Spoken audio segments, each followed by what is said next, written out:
വേഗത്തിൽ വരുന്ന കർത്താവായ യേശു ക്രിസ്തുവിന്റെ അതിപരിശുദ്ധ നാമത്തിൽ നിങ്ങൾക്ക് ഏവർക്കും എന്റെ ക്രിസ്തീയ സ്നേഹവന്ദനത്തെ അറിയിക്കുന്നു. വീണ്ടും ഒരു മാസത്തിന് ശേഷം നമുക്ക് ദൈവസന്നിധിയിൽ ഇപ്രകാരം ഈ വചനത്തിന്റെ ഭാഗമായിട്ട് ബാക്കി ധ്യാനിപ്പാൻ തക്കവണ്ണം സ്വർഗത്തിലെ ദൈവം സഹായിച്ചതിനായിട്ട് സ്തോത്രം ചെയ്യുന്നു. ഈ കൂട്ടായ്മയുടെ നടുവിൽ വ്യാപരിക്കുന്ന ദൈവകൃപയെ ഓർത്ത്, സൗഖ്യത്തെ ഓർത്ത്, വിടുതലിനെ ഓർത്ത്, ബലത്തെ ഓർത്ത്, പ്രത്യാശ ഹൃദയങ്ങളിൽ കൊടുക്കുന്നത് ഓർത്ത് കർത്താവിന് ഞാൻ നന്ദി പറയുന്നു, സ്തോത്രം ചെയ്യുന്നു. ആ വീണ്ടും വരുന്ന കർത്താവിലുള്ള പ്രത്യാശയിൽ ഓരോ ദിവസവും ജീവിപ്പാനായിട്ട് സ്വർഗത്തിലെ ദൈവം നമ്മളെ സഹായിക്കട്ടെ. നമ്മൾ എബ്രായർക്ക് എഴുതിയ ലേഖനം 11-ാമത്തെ അധ്യായമാണ് കഴിഞ്ഞ മാസം നമ്മൾ ചിന്തിച്ചത്. കഴിഞ്ഞ മാസം നമ്മൾ ഹാനോക്കിനെ കുറിച്ച് ചിന്തിക്കുവാനായിട്ട് ഇടയായിട്ട് തീർന്നു. വളരെ ശക്തമായിട്ട് ഹാനോക്കിന്റെ ജീവിതം നമ്മുടെ ജീവിതത്തോട് സംസാരിക്കാനായിട്ട് കർത്താവ് സഹായിച്ചു. ദൈവത്തോട് കൂടെ നടന്നൊരു ഹാനോക്കിനെ കുറിച്ച്, ഹാനോക്ക് ജീവിച്ചിരുന്ന ആ കാലയളവിന്റെ നടുവില് ഹാനോക്കിന് അത് ദൈവത്തോട് കൂടെ നടക്കാൻ അതൊരു തടസ്സമായിരുന്നില്ല എന്നുള്ളത് നമുക്ക് വ്യക്തമായിട്ട് കാണാനിടയായി തീർന്നു. അപ്പോൾ ഹാബേലിനെ കുറിച്ച് ആദ്യം നമ്മൾ പഠിച്ചു, അതിനുശേഷം ഹാനോക്കിനെ കുറിച്ച് പഠിച്ചു. ഇന്ന് നമ്മൾക്ക് പഠിക്കുവാനായിട്ടുള്ളതിന്റെ 7-ാമത്തെ വാക്യത്തില് ഇങ്ങനെയാ പറയുന്നത്. അടുത്ത ക്യാരക്ടർ, വിശ്വാസത്താൽ നോഹ അതുവരെ കാണാത്തവയെ കുറിച്ച് അരുളപ്പാടുണ്ടായിട്ട് ഭയഭക്തി പൂണ്ട് തന്റെ കുടുംബത്തിന്റെ രക്ഷയ്ക്കായിട്ട് ഒരു പെട്ടകം തീർത്തു. അതിനാൽ അവൻ ലോകത്തെ കുറ്റം വിധിച്ചു, വിശ്വാസത്താലുള്ള നീതിക്ക് അവകാശിയായി തീർന്നു. ഇവിടെ പെട്ടകം പണിയുന്ന ഒരു നോഹ, ഒരു കുടുംബത്തിന്റെ രക്ഷയ്ക്ക് വേണ്ടിയിട്ട് പ്രവർത്തിക്കുന്ന ഒരു നോഹ, ദൈവത്തിന്റെ അരുളപ്പാട് കേൾക്കുന്ന ഒരു നോഹ, വിശ്വാസം വ്യാപരിച്ച ഒരു ഹൃദയത്തിന് ഉടമയായിരിക്കുന്ന ഒരു നോഹയെ കുറിച്ച് നമുക്കിവിടെ കാണാനായിട്ട് സാധിക്കുന്നു. ഈ ഒരൊറ്റ വാക്യമേ എബ്രായ ലേഖനത്തിന്റെ 11-ാമത്തെ അധ്യായത്തിൽ പറയുന്നുള്ളൂ. 7-ാം വാക്യത്തില് കൂടുതലായിട്ടൊന്നും നോഹയെ കുറിച്ച് പറയുന്നില്ല. എന്നാൽ നോഹയെ കുറിച്ചുള്ള വിശദമായ കാര്യം നമ്മൾക്ക് അറിയണമെങ്കിൽ ഉൽപ്പത്തി പുസ്തകത്തിലേക്ക് നമ്മൾ കടന്നു പോകണം. ഉൽപ്പത്തി പുസ്തകം അതിന്റെ വിശദാംശത്തിലേക്ക് ഞാൻ പോകുന്നില്ല, എങ്കിലും അതിന്റെ ഉൽപ്പത്തി പുസ്തകം 6-ാം അധ്യായം തൊട്ട് 6, 7, 8 അധ്യായങ്ങളൊക്കെയും നോഹയുടെ കാലത്തെക്കുറിച്ചും നോഹയുടെ കാലത്തുണ്ടായിരുന്ന ജലപ്രളയത്തെക്കുറിച്ചും ഒക്കെയാണ് അവിടെ സംസാരിക്കുന്നത്. അപ്പോൾ നമ്മൾ ചിന്തിച്ച ഒരു ഹാബേലിനേക്കാളും ഹാനോക്കിനേക്കാളും വളരെയധികം ശ്രേഷ്ഠനായിട്ട് നിൽക്കുന്ന ഒരു നോഹയെ നമുക്കിവിടെ കാണാനായിട്ട് സാധിക്കുന്നു. അവർ കുറഞ്ഞു പോയി എന്നുള്ളതല്ല, എന്നാൽ വളരെ വ്യക്തിയുടെ ആ ബലം, വ്യക്തിയിൽ കൂടി ദൈവം സംസാരിച്ചതും ദൈവം ഇടപെട്ടതും ഒരു പുതിയൊരു ചരിത്രത്തിലേക്ക്, ലോകത്തിന്റെ ഒരു പുതിയൊരു തലത്തിലേക്ക് ഭൂമിയെ മാറ്റുന്ന ഒരു അനുഭവം ഉണ്ട്. അത് നോഹയുടെ ജീവിതത്തിൽ കൂടിയാണല്ലോ. അതുകൊണ്ട് തന്നെ നോഹ ഒരു ഔട്ട്സ്റ്റാൻഡിങ് ക്യാരക്ടറായിട്ട് അവിടെ നിൽക്കുന്നത് നമുക്ക് കാണാൻ സാധിക്കുന്നു. അപ്പോൾ നമുക്കിവിടെ കാണാം എന്താണ് നോഹ ചെയ്തത്. നോഹ ദൈവത്തിന്റെ വചനത്തെ അതിന്റെ ആ നേരായ വിലയിൽ നോഹ എടുത്തു എന്നുള്ളതാണ്. അതിനെ വെറുതെ പുറംതള്ളി കളഞ്ഞില്ല. പിന്നെ അതിന്റെ ഗൗരവത്തോടുകൂടി, അതിന്റെ ആക്കവും തൂക്കവും, അതിന്റെ ഗൗരവവും, അതിന്റെ മൂർച്ചയും മനസ്സിലാക്കി നോഹ അതിനെ ഏറ്റെടുത്തു എന്നുള്ളതാണ്. കാണാത്തവയെ കുറിച്ച് അരുളപ്പാടുണ്ടായിട്ട് ഭയഭക്തിയോടെ ദൈവത്തിന്റെ അരുളപ്പാടിനെ ഹൃദയങ്ങളിൽ എടുക്കുന്ന ഒരു നോഹയെ നമുക്ക് കാണാൻ സാധിക്കുന്നു. നമുക്കറിയാം, ലോകത്തിന്റെ ശബ്ദമൊക്കെ നമ്മുടെ കാതുകളിൽ അടിക്കുമ്പോൾ നമുക്ക് ദൈവത്തിൽ ഫോക്കസ്ഡ് ആയിട്ട് ഇരിക്കാൻ നമ്മൾ എന്തുമാത്രം സ്ട്രഗിൾ ചെയ്യുന്നുണ്ടെന്നുള്ളത്. അങ്ങനെയാണ് എങ്കിൽ നോഹയുടെ കാലയളവിൽ നോഹ ജീവിച്ചിരുന്ന നാളുകളെ കുറിച്ച് നമ്മൾ ചിന്തിച്ചാൽ ഉൽപ്പത്തി പുസ്തകം 6-ാം അധ്യായത്തിന്റെ വാക്യത്തിൽ 6-ാം അധ്യായത്തിലെ ചില വാക്യങ്ങളിൽ പറയുന്നു. 5 തൊട്ടുള്ള വാക്യങ്ങളിൽ ഇങ്ങനെയാ പറയുന്നത്: ഭൂമിയിൽ മനുഷ്യന്റെ ദുഷ്ടത വലിയത്. നോഹയുടെ കാലത്ത് അവന്റെ ഹൃദയ വിചാരങ്ങളുടെ നിരൂപണങ്ങളൊക്കെയും എപ്പോഴും ദോഷമുള്ളതെന്ന് യഹോവ കണ്ട് താൻ ഭൂമിയിൽ മനുഷ്യനെ ഉണ്ടാക്കിയത് കൊണ്ട് യഹോവ അനുതപിച്ചു എന്നവിടെ നമ്മൾ വായിക്കുന്നു. അത് ദൈവത്തിന്റെ ഹൃദയത്തിന് ദുഃഖമായി. അങ്ങനെ ഇരിക്കുന്ന ഒരു കാലയളവിലാണ് ഇവിടെ നോഹ ജീവിക്കുന്നത്. അപ്പോൾ നോഹ ജീവിക്കുന്ന കാലയളവിന്റെ ബാക്ക്ഗ്രൗണ്ട് എന്താണെന്ന് ചോദിച്ചു കഴിഞ്ഞാൽ അവിടെ ഡിമോണിക് ഇൻഫ്ലുവൻസ് ഉണ്ട്, സെക്ഷുവൽ ഇമ്മോറാലിറ്റി ഉണ്ട്, പൈശാചിക മണ്ഡലങ്ങളുടെ വലിയ ഒരു പ്രസരം അവിടെ ലോകത്തിൽ സംഭവിച്ചുകൊണ്ടിരിക്കുകയാണ്. ഇപ്പോൾ മാത്രമല്ല ഈ ഭൂമിയിൽ ഇരുട്ട് സംഭവിച്ചിരിക്കുന്നത്. ഇന്ന് ചുറ്റുപാടുകളെ നോക്കുമ്പോൾ ഭൂമിയിൽ നടക്കുന്നത് പൈശാചികമായിട്ടുള്ള കാര്യം, പിശാചിന്റെ പ്രവർത്തികൾ നമ്മൾ കണ്ടുകൊണ്ടിരിക്കുക. ഇത് അന്ന് സൃഷ്ടിപ്പ് തൊട്ട് ഏദൻ തോട്ടത്തിലെ മനുഷ്യൻ പാപം ചെയ്ത് പുറന്തള്ളപ്പെട്ട അന്ന് മുതലേ കണ്ടുവരുന്ന ഒരു കാര്യമാണ് ഡിമോണിക് ഇൻഫ്ലുവൻസ്. നമുക്ക് കാണാം ഉൽപ്പത്തി പുസ്തകം 6-ാം അധ്യായത്തിന്റെ 1-2 വാക്യങ്ങളിൽ ഇങ്ങനെയാ വായിക്കുന്നത്: ദൈവത്തിന്റെ പുത്രന്മാർ മനുഷ്യരുടെ പുത്രിമാരെ സൗന്ദര്യമുള്ളവരെന്ന് കണ്ടിട്ട് തങ്ങൾക്ക് ബോധിച്ചേവരെയും ഭാര്യമാരായി എടുത്തു. ദൈവത്തിന്റെ പുത്രന്മാർ, അത് ഏഞ്ചലിക് ദൂതന്മാരെ കുറിച്ചാണ് അവിടെ പറയുന്നത്. നോക്കണം, അവര് ഭൂമിയിലെ പുത്രിമാരെ ഭാര്യമാരായിട്ട് എടുത്തു. ഇപ്പൊ ഡിമോണിക് ഇൻഫ്ലുവൻസ്, പൈശാചികമായിട്ടുള്ള ഒരു വലിയ ഒരു പ്രസക്തി അവിടെ നടക്കുന്നത് നമുക്ക് കാണാൻ സാധിക്കുന്നു. അങ്ങനെ ഒരു സെക്ഷൽ ഇമ്മോറാലിറ്റി, ദുർമാർഗം അവിടെ വ്യാപരിച്ചിരിക്കുന്ന ഒരു കാലയളവിലാണ് എവിടെ നോഹ ജീവിക്കുന്നത്. അതുപോലെ അതിന്റെ 5-ാമത്തെ വാക്യത്തിൽ നമുക്ക് കാണാം, ഉൽപ്പത്തി പുസ്തകം 6-ാം അധ്യായം അതിന്റെ 5-ാം വാക്യം ഇങ്ങനെ പറയുന്നു: ഭൂമിയിൽ മനുഷ്യന്റെ ദുഷ്ടത വലിയത്. അപ്പൊ ദുഷ്ടത ഭൂമിയിൽ നിറഞ്ഞു നിൽക്കുന്ന ഒരു കാലയളവാണ്. പിന്നെ പറയുന്നു, അവന്റെ ഹൃദയവിചാരങ്ങളുടെ നിരൂപണമൊക്കെയും എല്ലായ്പ്പോഴും ദോഷമുള്ളത്. അവന്റെ ഹൃദയവിചാരങ്ങളെ ദോഷമായി നിരൂപിക്കുന്ന തലമുറയുടെ നടുവിലാണ്. ഇന്ന് നമ്മൾ ചിന്തിക്കും, നമ്മളിപ്പോൾ പറയാറുണ്ട്, നമ്മളൊന്നും ചിന്തിച്ച പോലല്ല നമ്മുടെ കുഞ്ഞുങ്ങളൊന്നും ചിന്തിക്കുന്നത്, നമുക്കൊന്നും അന്ന് അങ്ങനെ ചിന്തിക്കാൻ പറ്റിയിട്ടില്ല. എന്നാൽ ഇന്നത്തെ തലമുറയെ നോക്കിക്കേ, ഇല്ല, ഇത് സൃഷ്ടിപ്പ് മുതലേ അങ്ങനെയാണ്. മനുഷ്യന്റെ ഹൃദയ വിചാരങ്ങൾ ദോഷമുള്ളത് തന്നെയെന്ന് അവിടെ തിരുവചനത്തിൽ എഴുതി വെച്ചിരിക്കുന്നു. മനുഷ്യന്റെ ദുഷ്ടത വലിയത്. there was a great wickedness and externally internally, പുറത്തു മാത്രമല്ല ഹൃദയത്തിനകത്തും അതേ ദുഷ്ടത വലിയതായിരുന്നു ആ കാലയളവിൽ. അതിന്റെ നടുവിലാണ് മോശ ജീവിച്ചിരിക്കുന്നത്. മോശയുടെ ജീവിതം നടക്കുന്നത് അതിന്റെ നടുവിലാണ്. അതുപോലെ 11-ാമത്തെ വാക്യത്തിൽ വേറൊരു ബാക്ക്ഗ്രൗണ്ട് കാണാൻ സാധിക്കുന്നു: എന്നാൽ ഭൂമി ദൈവത്തിന്റെ മുമ്പാകെ വഷളായി. മനുഷ്യന്റെ പാപനിമിത്തം ഭൂമി ഖേദിക്കുന്നു, ഭൂമി പോലും വഷളാകുന്നു, ഭൂമി മലിനമായിട്ട് തീരുന്നു. മനുഷ്യന്റെ പാപനിമിത്തം നമ്മൾ ഈ കാല് കുത്തി നിൽക്കുന്ന ഭൂമി മലിനമായി തീരുന്നു.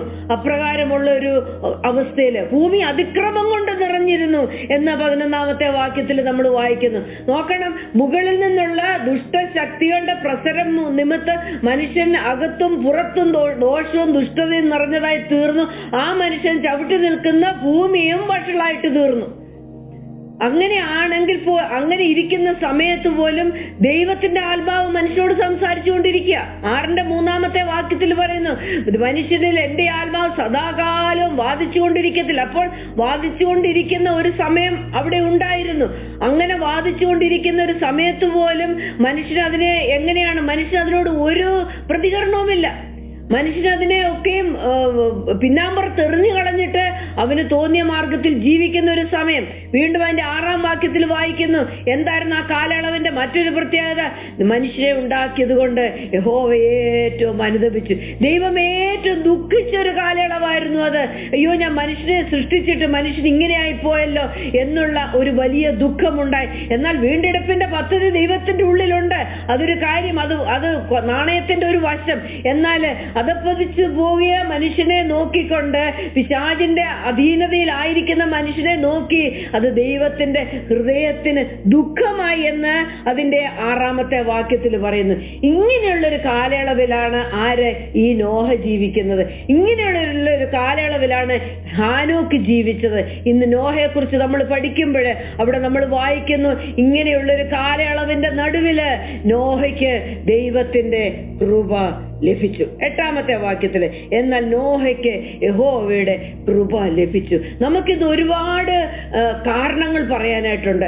അതങ്ങനെ ആയതുകൊണ്ട്, ഇതിങ്ങനെ ആയതുകൊണ്ട്, എന്റെ സാഹചര്യം ഇങ്ങനെ ആയതുകൊണ്ട്, എന്റെ ഭർത്താവ് അങ്ങനെ ആയതുകൊണ്ട്, നമുക്കൊന്നും മറച്ചു വെക്കാൻ പറ്റുന്ന കാര്യമില്ല. ഇതൊക്കെ വാസ്തവമായ കാര്യമാണ്. എന്റെ ഭർത്താവ് അങ്ങനെ ആയതുകൊണ്ട്, ചില ഭർത്താക്കന്മാർക്ക് പറയാനുണ്ട്, എന്റെ ഭാര്യ അങ്ങനെ ആയതുകൊണ്ട്, എന്റെ മക്കൾ ഇങ്ങനെ ആയതുകൊണ്ട്. നമുക്ക് 100 കൂട്ടം എക്സ്ക്യൂസ് ഉണ്ട് പറയാന്.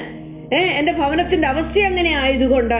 എന്നാൽ ഇവിടെ നമ്മൾ വായിക്കുന്നു, നോഹയ്ക്ക് യഹോവയുടെ കൃപ ലഭിച്ചു. അവന്റെ കണ്ണ് യഹോവയിലേക്ക് ആയിരുന്നത് കൊണ്ട് ദൈവത്തിന്റെ കൃപ അവങ്കിലേക്ക് കടന്നു വന്നു. നമ്മുടെ സാഹചര്യങ്ങൾ എന്തുമായിക്കൊള്ളട്ടെ, എന്തെല്ലാം ദുഷ്ടത നമ്മുടെ ചുറ്റിനും നമ്മുടെ കണ്ണിന്റെ മുമ്പിലും നമ്മുടെ ചെവിക്കകത്തും വന്നടിച്ചു കൊള്ളട്ടെ, ദൈവത്തിങ്കിലേക്ക് എന്റെ കണ്ണുകളെ ഞാൻ ഉയർത്തുന്നു എങ്കിൽ അത് അവന്റെ കൃപയാൽ അവൻ എന്നെ നിറയ്ക്കുക തന്നെ ചെയ്യും. സങ്കീർത്തന പുസ്തകം പറയുന്നു, അവങ്കിലേക്ക് നോക്കിയവരൊക്കെ പ്രകാശിതരായി. ഉണ്ടായി. അവരുടെ മുഖം ഒരിക്കലും ലജ്ജിച്ചു പോയിട്ടില്ല. അവന്റെ മുഖത്തേക്ക് നോക്കിയവരെ ഒന്നും ദൈവം താളടിയാക്കി കളഞ്ഞിട്ടില്ല. ഇങ്ങനെയുള്ളൊരു കാലത്തില് നോഹയ്ക്ക് ദൈവത്തിന്റെ കൃപ ലഭിച്ചു എന്ന് പറയുന്നു. ഈ നോഹ ഇവിടം കൊണ്ട് നിർത്തിയില്ല ദൈവം. അതേ പുതിയ നിയമത്തിലും മത്തായി സുവിശേഷത്തില് കർത്താവ് യേശു ക്രിസ്തു തന്റെ വരവിനെ കുറിച്ച് പറയുമ്പോൾ നോഹയുടെ പേര് കർത്താവോട് മറക്കുന്നില്ല. യേശു പറയുന്നു നോഹയുടെ കാലം പോലെ മനുഷ്യപുത്രന്റെ വരവുമാകും. അതെ, കർത്താവ് യേശു ക്രിസ്തു അത് പറയുന്നു. എന്നാൽ മനുഷ്യപുത്രന്റെ വരവിന്റെ സമയത്ത് ഇനി നടക്കാനിരിക്കുന്ന കാലത്ത് അവിടെ അതിനെ നോഹയോട് ഉപമിച്ചിട്ട് പറയുന്നു. അങ്ങനെ ചരിത്രം ഉടനീളം നോഹയ്ക്കൊരു പ്രത്യേകത അവിടെ നമുക്ക് കാണാനായിട്ട് സാധിക്കുന്നു. അപ്പോൾ നമ്മൾ വായിച്ചു നോഹയ്ക്ക് ദൈവത്തിന്റെ കൃപ ലഭിച്ചു. നോഹ എന്നുള്ള നോഹാക്ക് എന്നാണ് അതിന്റെ എബ്രായ പദം. നോഹാക്ക് അതിനെ നമ്മൾ തിരിച്ചിട്ട് കഴിയുമ്പോഴേ ഖെൻ എന്ന് വായിക്കും. നോഹാക്ക് എന്നുള്ളതിനെ ഖെൻ എന്ന് പറഞ്ഞ ആ വാക്കിന്റെ അർത്ഥം ഗ്രേസ് എന്നാണ്. അപ്പൊ നോഹയുടെ പേരിനകത്ത് തന്നെ ആ കൃപ നിറഞ്ഞു നിൽക്കുന്നത് നമുക്ക് അവിടെ കാണാൻ സാധിക്കുന്നു. എബ്രായ പദങ്ങൾക്കൊക്കെ വളരെ അർത്ഥമുണ്ട്. എബ്രായ ഭാഷയ്ക്ക് അർത്ഥമുണ്ട്. എബ്രായ അക്ഷരങ്ങൾക്ക് അർത്ഥമുണ്ട്. അത് നമ്മൾ എടുത്തു പഠിക്കുമ്പോൾ മാത്രമേ ഈ വചനത്തിന്റെ അകത്തുള്ള ഓരോ ലെയർ മാറ്റി അടിയിലേക്ക് പോയി അതിന്റെ ആഴങ്ങളിലെ ചില മുത്തുകൾ നമുക്ക് പിറക്കാനായിട്ട് സാധിക്കത്തുള്ളൂ. എന്നെ വളരെ സ്പർശിച്ച ഒരു കാര്യം എന്താണെന്ന് അറിയാമോ? ഉൽപ്പത്തി പുസ്തകം 6-ാം അധ്യായത്തിന്റെ 8-9 വാക്യം നിങ്ങളുടെ പുസ്തകത്തിൽ നിങ്ങളൊന്ന് വായിച്ച വേദപുസ്തകത്തിൽ. എന്നാല് നോഹയ്ക്ക് യഹോവയുടെ കൃപ ലഭിച്ചു. അടുത്ത വാക്യം 9-ാം വാക്യം, നോഹയുടെ വംശപാരമ്പര്യം എന്തെന്നാൽ. ഇന്നിവിടെ ഈ നോഹയുടെ വംശപാരമ്പര്യം എന്ന് പറയുന്നിടത്ത് എന്റെയും നിങ്ങളുടെയും പേരിട്ടിട്ട് വംശപാരമ്പര്യം എന്തെന്നാൽ എന്ന് പറഞ്ഞു കഴിഞ്ഞാൽ അങ്ങോട്ട് തുടങ്ങും അല്ലേ. ഒന്നുകിൽ എന്റെ ഇന്ന വീട്ടിലെ എന്റെ mister so and so and missus and മിസ്റ്ററിന്റെ മകള് സൂസന്റെ മക്കൾ ഇങ്ങനെ, അവരുടെ മക്കളുടെ മക്കൾ ഇങ്ങനെ, അങ്ങനെയല്ലേ പറഞ്ഞു പോകണ്ട വംശപാരമ്പര്യം എന്ന് പറഞ്ഞാൽ. അടുത്ത വാക്യം നോക്കിക്കേ, നോഹയുടെ വംശപാരമ്പര്യം എന്തായിരുന്നു? അവൻ നീതിമാനായിരുന്നു, അവൻ തലമുറയിൽ നിഷ്കളങ്കനായിരുന്നു, അവൻ ദൈവത്തോട് കൂടെ നടന്നിരുന്നു. അതിനുശേഷമാണ് ഫിസിക്കലായിട്ടുള്ള വംശപാരമ്പര്യത്തെ കുറിച്ച്, ജഡത്തിലെ പിറന്ന വംശപാരമ്പര്യത്തെ കുറിച്ച് പറയാനായിട്ട് പരിശുദ്ധാത്മാവ് അവിടെ മുതിർന്നത്, പരിശുദ്ധാത്മാവ് അവിടെ കോരിയിട്ടത്. നോഹയുടെ വംശപാരമ്പര്യം എന്തായിരുന്നു? നോഹയെ കുറിച്ച് ഓർക്കുമ്പോൾ എല്ലാവരും ഓർക്കണം, അവൻ നീതിമാനായിരുന്നു. ഹി വാസ് എ റൈച്ചസ് മാൻ. അവന്റെ തലമുറയിൽ അവൻ നിഷ്കളങ്കനായിരുന്നു. തമീം എന്നുള്ള എബ്രായപദം, അതിന്റെ അർത്ഥം അവൻ പെർഫെക്റ്റ് ആയിരുന്നു എന്ന് അവിടെ പറയുന്നത്. നോക്കണം, അതിന്റെ അർത്ഥം മനുഷ്യൻ അങ്ങനെ പെർഫെക്റ്റ് ആയിരുന്നു എന്നല്ല. പക്ഷെ ആ തലമുറയുടെ നടുവില് അവനിലുള്ള ദൈവത്തിൽ അവനുണ്ടായിരുന്ന വിശ്വാസത്തെ കണ്ടിട്ട് ദൈവം അവനെ കണ്ടത് നീതിമാനായിട്ടും നിഷ്കളങ്കനായിട്ടുമാണ് കണ്ടത്.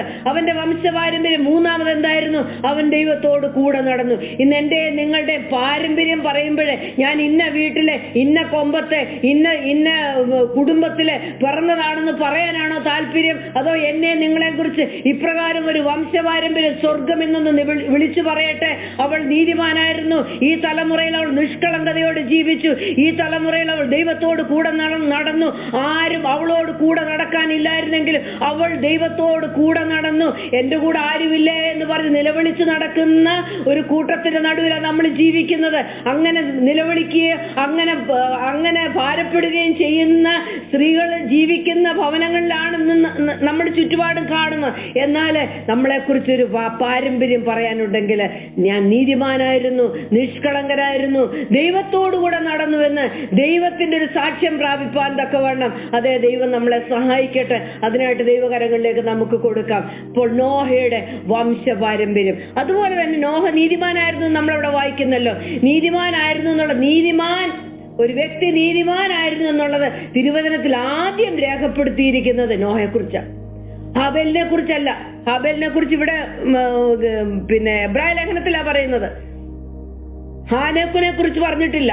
എന്നാൽ നോഹയെ കുറിച്ചാണ് ആദ്യമായിട്ട് he was a righteous man എന്നുള്ളത് first mention in the Bible. നോഹയെ കുറിച്ചാണ് പറയുന്നത്. അപ്പോൾ നോഹയുടെ ആദ്യത്തെ ഗുണത്തെ കുറിച്ച് നമ്മൾ പറഞ്ഞു. രണ്ടാമതായിട്ട് എന്താണ്? നോഹ ദൈവത്തോട് കൂടെ നടന്നു. ഹാനോക്ക് ദൈവത്തോട് കൂടെ നടന്നതിനെ കുറിച്ച് നമ്മൾ കഴിഞ്ഞ ദിവസം പഠിച്ചു. ആ ദൈവത്തോട് കൂടെ നടക്കുന്ന ആ വാക്കിനെ കുറിച്ച് നമ്മൾ പറഞ്ഞു. ഞാൻ ഒന്നും കൂടി ഒന്ന് ഓർപ്പിക്കാം. ഹല്ലാക്ക് എന്ന ദൈവത്തോട് കൂടെ നടക്കുക, ഹല്ലാക്ക് എന്നുള്ളൊരു വാക്ക് അവിടെ ഉപയോഗിച്ചിരിക്കുന്ന. ഞാൻ ആ വാക്കിന്റെ ആഴം ഒന്ന് പരിശോധിച്ചപ്പോൾ എന്നെ വളരെയധികം ആശ്ചര്യപ്പെടുത്തി. അതിന്റെ ആഴം എന്താണെന്ന് കാണാൻ. അത് ഇവിടെ ഉൽപ്പത്തി പുസ്തകം ആദ്യമായിട്ട് അത് ഹലാക്ക് എന്നുള്ള വാക്ക് ആദ്യമായിട്ട് ഉച്ചരിച്ചിരിക്കുന്നത് മരപ്പ് പറഞ്ഞനുസരിച്ച് അനസ്വസ്ഥത വരുന്ന മമ്മിയുടെ കൂടെ ഞാൻ ചോദിച്ചിട്ട് എടുത്തിരിക്കുക. മമ്മിയുടെ കൊടുക്കെ ഒന്ന് മ്യൂട്ട് ചെയ്തേരെ. Thank you. അപ്പോൾ ഹലാക്ക് എന്നുള്ള വാക്ക് ആദ്യമായിട്ട് ഉച്ചരിച്ച് പറഞ്ഞിരിക്കുന്നത് ഉൽപ്പത്തി പുസ്തകം 2-ാം അധ്യായത്തിൽ അവിടെ പറഞ്ഞിരിക്കുന്നത് എന്താ? ഏദൻ തോട്ടത്തിൽ നിന്ന് 4 നദികൾ പുറപ്പെടുന്നുണ്ട്. ആ നദികളുടെ പേര് പറയുന്നുണ്ട്. പീശോൻ എന്നൊരു നദിയുണ്ട്. അതെന്താ ചെയ്യുന്നത്? ആ നദി ഹവീല ദേശമൊക്കെയും ചുറ്റുന്നു, അവിടെ പൊന്നുണ്ട്. പിന്നെ അടുത്തൊരു നദിയുടെ പേര് പറയുന്നു, പിന്നെ ഗീഹോൻ എന്നൊരു നദിയുണ്ട്, അത് കൂശ് ദേശമൊക്കെയും ചുറ്റുന്നു. അവിടെ പ്രത്യേകം പറയുന്നുണ്ട് അവിടെ പൊന്നുണ്ട്, ഗുലുഗുലു ഉണ്ട്, ഗോമേതകമുണ്ട്. ഇതൊക്കെ ചുറ്റുകയാണ്. പീശോൻ നദി, ഗീഹോൻ നദിയൊക്കെ ചുറ്റുക. എന്തിന്റെ ചുറ്റുവാ ചുറ്റുന്നത്? പൊന്നിന്റെ ചുറ്റിനും ഗോമേതകത്തിന്റെ ചുറ്റിനും ഗുലുഗുലുവിന്റെ ചുറ്റിനും ഒക്കെ ചുറ്റി നടക്കുന്ന നദികളെ കുറിച്ച് അവിടെ പറയുന്നു. എന്നാൽ 3-മതൊരു നദിയുണ്ട്, ഹിദ്ദക്കേൽ എന്നൊരു നദി. നമ്മുടെ മലയാളം ബൈബിൾ ഹിദ്ദക്കേൽ, ഇംഗ്ലീഷ് ടൈഗ്രിസ് നദി. ആ നദി എന്താ ചെയ്യുന്നത്? അവിടെ അശ്ശൂരിന് കിഴക്കോട്ട് ഒഴുകുന്നു. അശ്ശൂരിന് കിഴക്കോട്ട് ഒഴുകുന്നു. അശ്ശൂരിന് കിഴക്കോട്ട് ഒഴുകുക. ഹിസ് ഫ്ലോയിങ് അലോങ് വിത്ത് എന്ന് പറഞ്ഞാൽ it's a manner of life. നമ്മുടെ ജീവിതത്തിന്റെ ഒരു ശൈലിയെ കുറിച്ച് അത് പറയുന്നത്. ബാക്കി നദികളൊക്കെ പൊന്നിന്റെ ചുറ്റിനും ഗുലുഗുലുവിന്റെ ചുറ്റിനും ഗോമേതകത്തിന്റെ ചുറ്റിനും ചുറ്റിത്തിരിഞ്ഞ് നടക്കുമ്പോൾ ഇവിടെ ഒരു ടൈഗ്രിസ് നദി ഒഴുകുകയാണ് ചെയ്യുന്നത്. ടൈഗ്രിസ് നദി അതിനെ നിശ്ചയിച്ച സ്ഥലത്തേക്ക് ഉന്നം വിടാതെ അവിടേക്ക് മാത്രം ഫോക്കസ് ചെയ്തുകൊണ്ട് ഇടവും വലവും ഒന്നും നോക്കാതെ അതിന് ചെന്ന് പതിക്കേണ്ട ഒരു കടലുണ്ട്. ആ കടലിലേക്ക് ചെന്ന് പതിക്കേണ്ടതിനായിട്ട് ഒഴുകിപ്പോകുന്ന ഒരു ഹിദ്ദക്കൽ നദിയെ കുറിച്ച് അവിടെ പറയുന്നു. അതെ, ടൈഗ്രിസ് നദി. അപ്രകാരം ഒരു ഒഴുക്കാണ് ഹാനോക്ക് ദൈവത്തോടു കൂടെ നടന്നതും അതുപോലെ നോഹ ദൈവത്തോടു കൂടെ നടന്നതും. വെറുതെ ഒരു നടപ്പായിരുന്നില്ല. നമ്മുടെ ആവശ്യങ്ങൾക്ക് വേണ്ടിയിട്ട് ഹലോ ദൈവമേ, ഹായ് ബൈ, എന്റെ ഈ ആവശ്യം ഒന്ന് നിറവേറ്റി തരണേ, ബായ്, ഹല്ലേലൂയ, സ്തോത്രം, അങ്ങനെ ഒരു നടപ്പായിരുന്നില്ല. കഷ്ടത്തിലും പ്രയാസത്തിലും രോഗത്തിലും ദുഃഖത്തിലും. അത് തന്നെയല്ല, ദൈവത്തിന്റെ കൽപ്പന എന്റെ മുമ്പിൽ വന്നാലും അതനുസരിക്കാൻ, എന്ത് വില കൊടുത്തും അനുസരിക്കാൻ ഞാൻ തയ്യാറാണെന്നുള്ളൊരു നടപ്പായിരുന്നു ആർക്കുണ്ടായിരുന്നത്?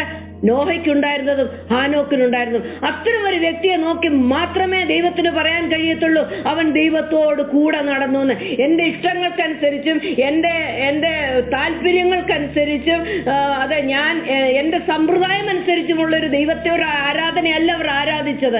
കഴിഞ്ഞ ദിവസം നമുക്ക് പഠിക്കുവാനായിട്ട് ഇടയായിട്ട് തീർന്നു. ഐഡൽ വർഷിപ്പ് എന്ന് പറഞ്ഞാൽ വിഗ്രഹങ്ങളെ ആരാധിക്കൽ മാത്രമല്ല. ഐഡൽ വർഷിപ്പ് വിഗ്രഹങ്ങളെ ആരാധിക്കുന്നതും മധ്യസ്ഥന്മാരെ ആരാധിക്കുന്നതും മധ്യസ്ഥന്മാരെ ഇടയ്ക്ക് പിടിച്ചു നിർത്തുന്നതും മാത്രമല്ല അന്യാരാധന. പിന്നെയോ ഈ സത്യദൈവത്തെ ആത്മാവിലും സത്യത്തിലല്ലാതെ ആരാധിക്കുന്നത് എല്ലാം ഐഡൽ വർഷിപ്പ്. അതെല്ലാം വിഗ്രഹാരാധനയാ എന്ന് എന്റെ കയ്യിലിരിക്കുന്ന പുസ്തകം എന്നെ പഠിപ്പിക്കുന്നത് അങ്ങനെയാ.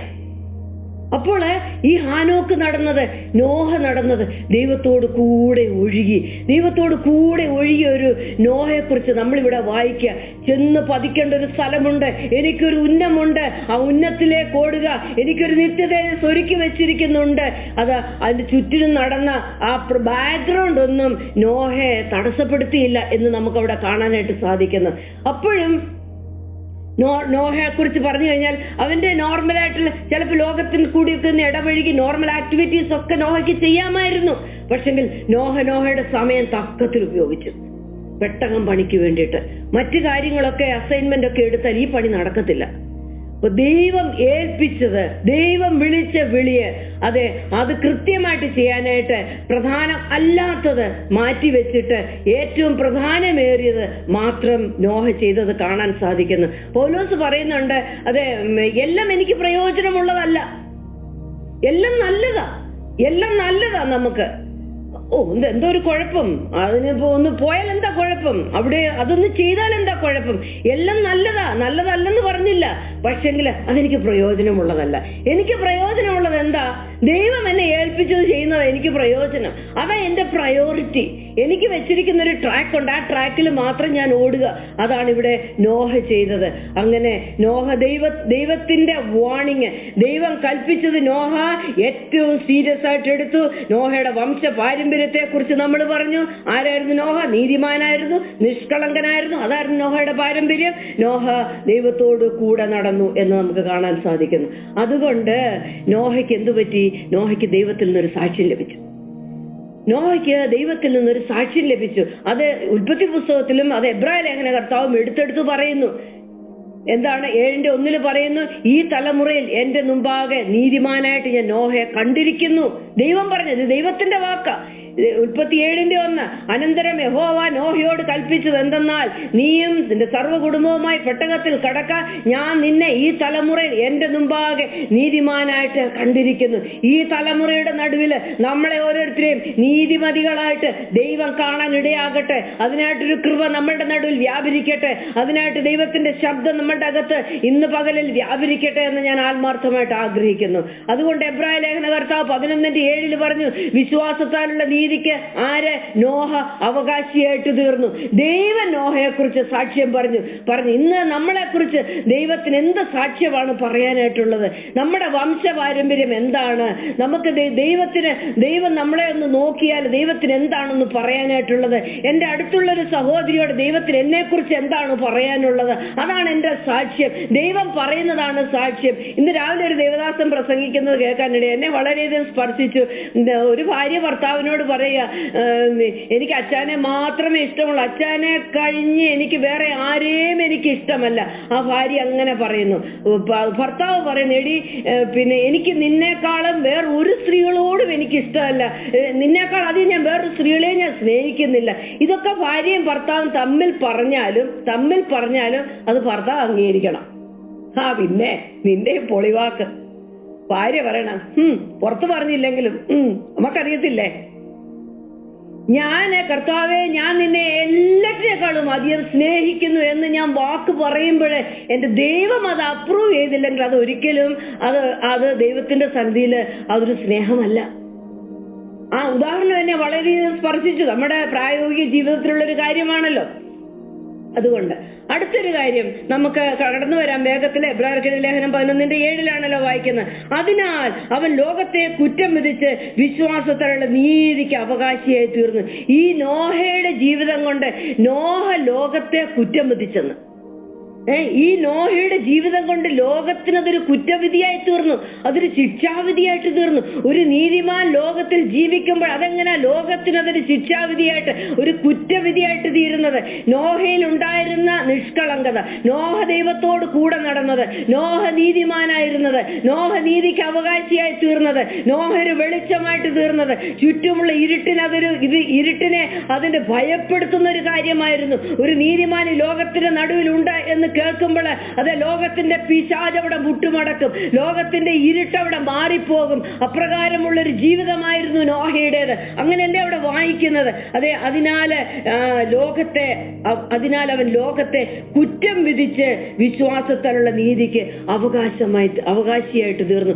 അതിന്റെ അർത്ഥം നോഹ എല്ലായിടത്തും നടന്ന്, നിനക്കിങ്ങനെ ഒരു കുഴപ്പമുണ്ട് കേട്ടോ, നീ ശരിയല്ല കേട്ടോ, നീ ഇങ്ങനെ ചെയ്താൽ ശരിയാവത്തില്ല കേട്ടോ എന്നൊക്കെ പറഞ്ഞിട്ട്, നീ പണ്ട് അങ്ങനെ പറഞ്ഞില്ലേ എന്ന് പറഞ്ഞ് എല്ലാവരും നടന്ന് കുറ്റം വിധിച്ചെന്നല്ല അതിന്റെ അർത്ഥം. He was not finding fault with the people.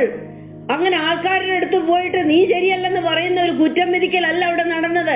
പിന്നെയോ നോഹയുടെ വായിൽ നിന്ന് വന്ന വെളിച്ചമാകുന്ന ദൈവത്തിന്റെ വചനം, ഇരുവാറ്റുള്ളേതുവാളിനേക്കാൾ മൂർച്ചയേറിയ ദൈവത്തിന്റെ വചനം, ദൈവത്തെ കുറിച്ചുള്ള നോഹയുടെ മെസ്സേജ്, അത് ലോകത്തിന് ഒരു ശിക്ഷാവിധിക്ക് കാരണമായിട്ട് തീർന്നു. നമ്മൾ ഇന്ന് മറ്റുള്ളവരോട് പറയുന്ന സുവിശേഷം, നമ്മൾ ഇന്ന് കർത്താവിനെ കുറിച്ച് മറ്റുള്ളവരോട് പറയുന്ന സുവിശേഷം, അത് അവർ ഏറ്റെടുത്താൽ അവർക്കത് രക്ഷയ്ക്ക് കാരണമായിട്ട് തീരും. ഇല്ലെങ്കിൽ അത് അവർക്ക് പോഷത്വമായിട്ട്, അതവർക്ക് കുറ്റവിധിക്ക് കാരണമായിട്ട് തീരും. നോഹ അതെ ആ കാലയളവില് അവൻ ലോകത്തെ കുറ്റം വിധിച്ചു എന്നവിടെ പറയുന്നു. യോഹന്നാൻ 12:48 കർത്താവ് യേശുക്രിസ്തു പറയുന്നത് ഇങ്ങനെയാണ്, എന്റെ വചനം കൈക്കൊള്ളാതെ എന്നെ തള്ളിക്കളയുന്നവനെ ന്യായം വിധിക്കുന്നവൻ ഉണ്ട്. ഞാൻ സംസാരിച്ച വചനം തന്നെ ഒടുക്കത്തെ നാളിൽ അവനെ ന്യായം വിധിക്കും. കർത്താവിന്റെ വചനം കൈക്കൊള്ളാതെ തള്ളിക്കളയുമ്പോൾ അവിടെ ഒരു ന്യായവിധി ഉണ്ടാകും. കർത്താവ് യേശുക്രിസ്തു ശിഷ്യന്മാരെ വിടുമ്പോൾ പറയുന്നു, നിന്റെ വാക്കുകൾ കേൾക്കുന്നവന്റെ വീട്ടിൽ അവിടെ സമാധാനം ഉണ്ടാകട്ടെ, ഇല്ല എങ്കിൽ നീ അവിടെ എന്ത് ചെയ്യണം? നിന്റെ കാലിലെ പൊടി തട്ടി നീ ഇറങ്ങിപ്പോന്നേക്കണം. ആ പൊടി കാണിക്കുന്നത് എന്താണെന്ന് അറിയാമോ? പൊടി കാണിക്കുന്നത് ഈ ഭൂമിയെ കാണിക്കുന്നത്, പൊടി കാണിക്കുന്നത് മരണത്തെയാണ് കാണിക്കുന്നത്. കാലിലെ പൊടി തട്ടിയിട്ട് നീ അവിടുന്ന് ഇറങ്ങിപ്പോയിക്കൊള്ളണം. 1 കൊരിന്ത്യർ 6:2 വായിക്കുന്നു, വിശുദ്ധന്മാർ ലോകത്തെ വിധിക്കുമെന്ന് അറിയുന്നില്ലയോ? അപ്പോൾ നമ്മൾ ദൈവത്തിന്റെ വചനം മറ്റുള്ളവരോട് പറയുകയും മറ്റുള്ളവർക്ക് വേണ്ടിയിട്ട് പ്രാർത്ഥിക്കുകയും മറ്റുള്ളവരോട് നമ്മൾ സംസാരിക്കുകയും ചെയ്യുന്നതിന് സ്വർഗം കണക്ക് വയ്ക്കുന്നുണ്ട്. സ്വർഗം അതിനെ റെക്കോർഡ് ചെയ്യുന്നുണ്ട്. പലപ്പോഴും നമ്മുടെ മനസ്സങ്ങ് ഇടിഞ്ഞു പോകും. നമ്മൾ ഇത്രയും പറഞ്ഞിട്ടും ഇത്രയും പ്രാർത്ഥിച്ചിട്ടും ഇത്രയും ഉപദേശിച്ചിട്ടും ദൈവത്തിന്റെ വചനത്തിൽ നിന്ന് ഇത്രയൊക്കെ പറഞ്ഞു കൊടുത്തിട്ടും വ്യക്തിക്കൊരു രൂപാന്തരമില്ലല്ലോ. നമ്മുടെ മനസ്സ് പലപ്പോഴും അടുത്തു പോകുന്ന ഒരു ജീവിതം ഒരു വിശ്വാസിയുടെ ജീവിതത്തിലുണ്ട്. എന്നാല് നമ്മുടെ വായിൽ നിന്ന് പുറപ്പെടുന്ന ജീവനുള്ള വചനം, നമ്മുടെ വായിൽ ജീവന്റെയും മരണത്തിന്റെയും വാക്കിനെ ദൈവം കൽപ്പിച്ചാക്കിയിരിക്കുക. അതുകൊണ്ട് ഈ ജീവന്റെ വചനം നമ്മളിൽ നിന്ന് പുറപ്പെടുമ്പോൾ അത് അവർക്ക് രക്ഷയ്ക്ക് കാരണമായിട്ട് തീരാൻ തക്കവണ്ണം, ഇല്ലെങ്കിൽ അത് ന്യായവിധിക്ക് ദൈവം കാരണമാകും. നമ്മളല്ലത് ചെയ്യുന്നത്, ദൈവം അതിനെ കാരണമാക്കി തീർക്കും. വിശുദ്ധന്മാർ ലോകത്തെ വിധിക്കുമെന്ന് അറിയുന്നില്ലയോ? പിന്നെ ഈ നോഹയെ കുറിച്ച് പത്രോസിന്റെ ലേഖനത്തിൽ പറയുന്നുണ്ട്. അപ്പോൾ നമ്മൾ കണ്ടു ഉൽപ്പത്തി പുസ്തകത്തിൽ നമ്മൾ അതിനെ വിശദമായിട്ട് ഫ്ലഡിനെ കുറിച്ചോ വെള്ളപ്പൊക്കത്തെ കുറിച്ചോ പെട്ടകത്തെ കുറിച്ചോ അത് ആ ഭാഗത്തേക്കൊന്നും നമ്മൾ പോകുന്നില്ല.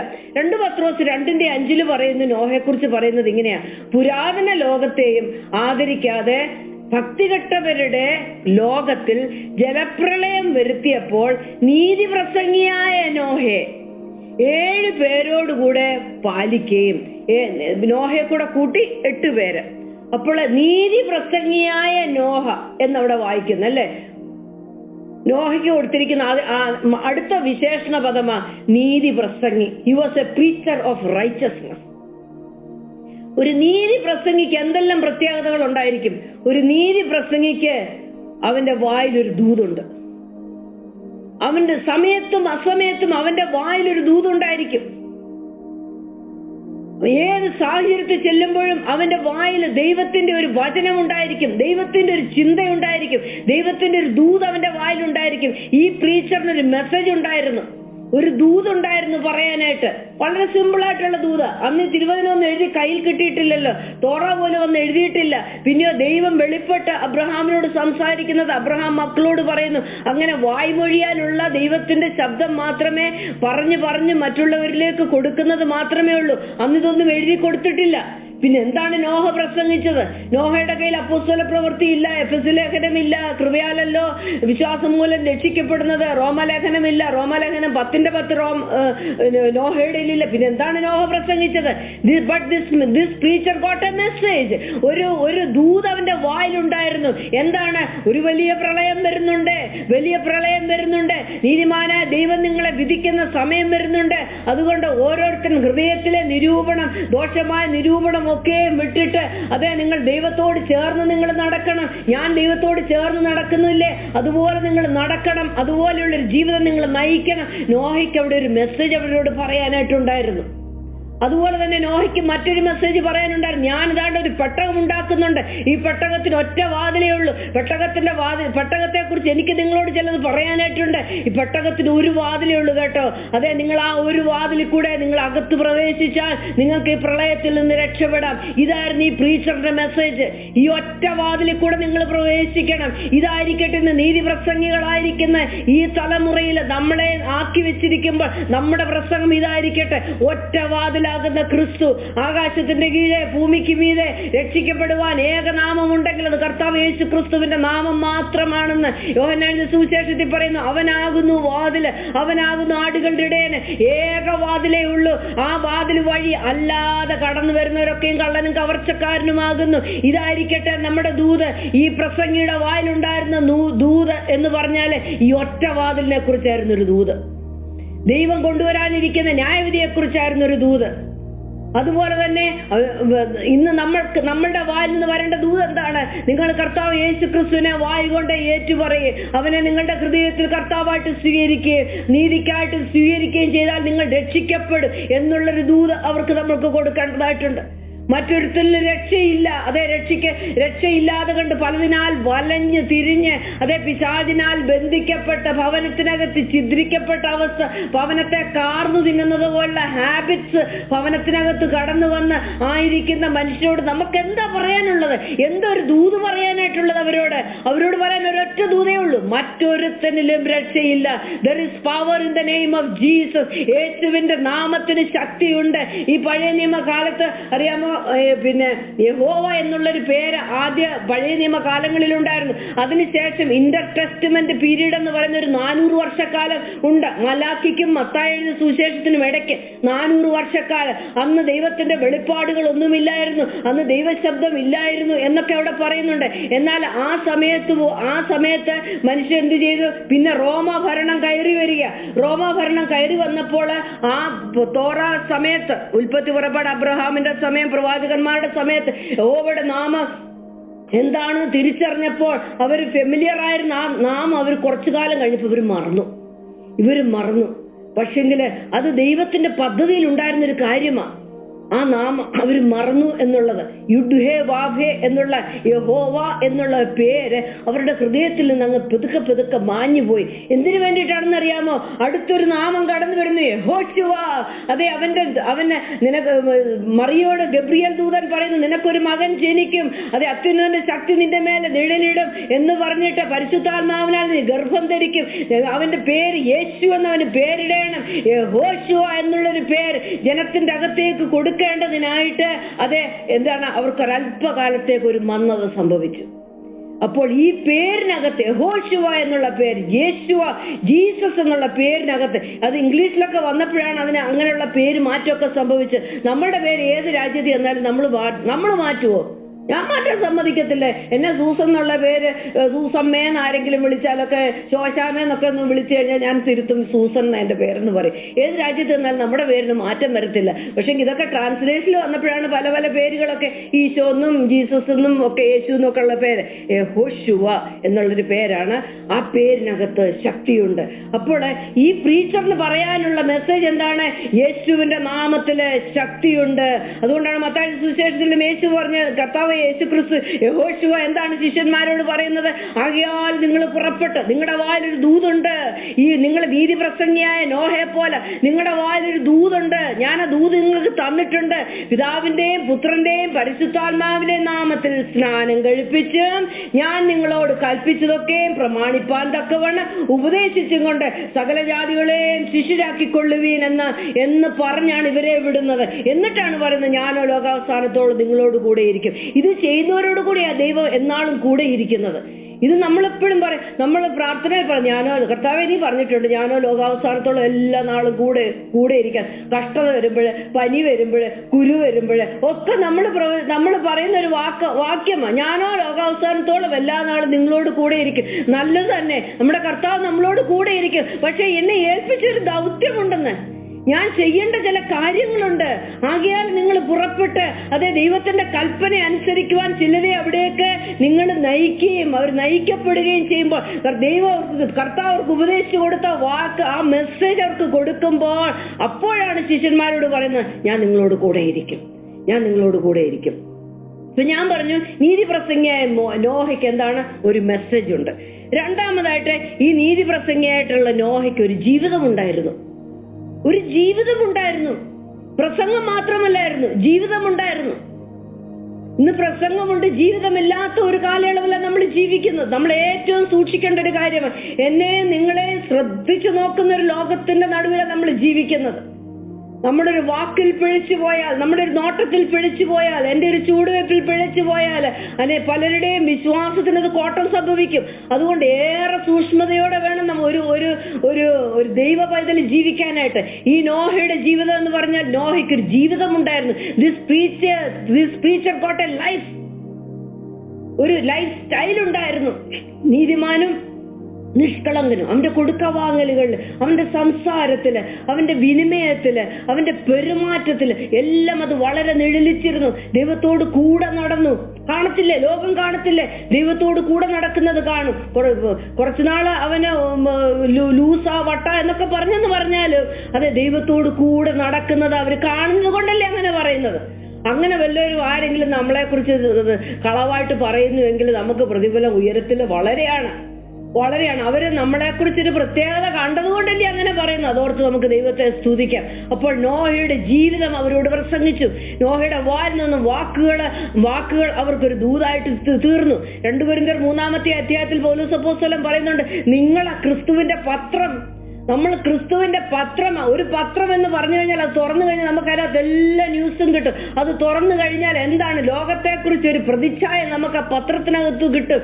എന്നെ നോക്കിയാൽ അതെ ക്രിസ്തുവിനെ കുറിച്ച് ഉള്ള ഒരു ഇമേജ് ലോകത്തിന് കിട്ടണം. അപ്പോഴാണ് ഞാൻ ക്രിസ്തുവിന്റെ പത്രമായി തീരുന്നത്. എന്നെ അല്ല അവിടെ മുഴപ്പിച്ചു നിർത്തേണ്ടത്. പിന്നെയോ എന്റെ ജീവിതം അവർ നോക്കി വായിക്കുമ്പോൾ അവർക്ക് ക്രിസ്തുവിന്റെ സ്നേഹം വായിക്കാനിടയായി തീരണം, ക്രിസ്തുവിന്റെ വചനം വായിക്കാനിടയായി തീരണം, ക്രിസ്തുവിന്റെ ക്ഷമ, ഫോർഗിവ്നെസ്, അവന്റെ എൻഡ്യൂറൻസ്, അവന്റെ സഹിഷ്ണുത, ഇതൊക്കെ എന്നെ നോക്കി വായിക്കാനിടയായി തീരണം. അത് ഈ നോഹയുടെ ജീവിതത്തിൽ ഉണ്ടായിരുന്നു. നോഹയുടെ ജീവിതം അവരോട് സംസാരിച്ചു. നമുക്കറിയാം പഴയ നിയമത്തിലെ യാഗവസ്തുക്കളെ കൊണ്ടുവയ്ക്കുമ്പോൾ അവിടെ നമ്മൾ പലപ്പോഴും വായിച്ചിട്ടുണ്ടല്ലോ, യാഗവസ്തുക്കളെ കൊണ്ടുവയ്ക്കുമ്പോൾ എന്താണ്, അതിനെ പിളർന്നിട്ട് അതിനകത്തുനിന്ന് അതിന്റെ കിഡ്നി, അതിന്റെ കുടല് അതെല്ലാം എടുത്ത് പുറത്തു കളയണം. എന്നിട്ട് അതിന്റെ കൈക്കുറങ്ങ് അതെല്ലാം എടുത്ത് യാഗപീഠത്തിൽ തുണ്ടമാക്കി വെക്കണം.